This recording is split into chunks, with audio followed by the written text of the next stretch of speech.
Hey YouTube. I got these in the mail the other day. I'm slowly building up my air power tool collection, and thought I'd start out with these. I got this model at work, use it a lot, really comes in handy. It's a real good size for some of the smaller jobs you need to get in there too. So yeah, I've seen firsthand the quality and how well these things are built. So this is what I went with. Both of these are Ingersoll Rand. I believe that's how you say it. I got the model numbers right here in the box, 301B and 307B.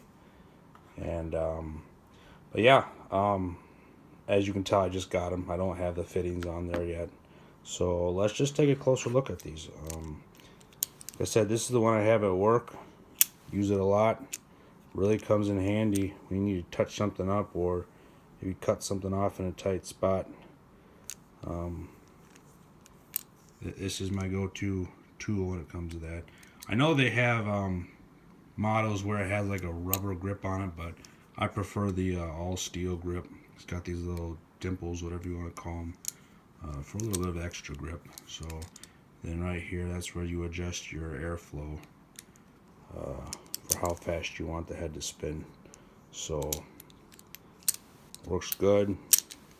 Like I said, I got it at work, so I've used it on an industrial level type of work, so good stuff. Quick look at this one. Pretty much the exact same build, except it's just got a head going straight out instead of at the 90-degree. Yep. But overall, I know I got a good tool, and I know those will come in handy for some smaller jobs. I will say this. I'm in the process of possibly getting a little shop built over the summer. So I want to do some more in-depth reviews. This is all I can do right now on most of my tools.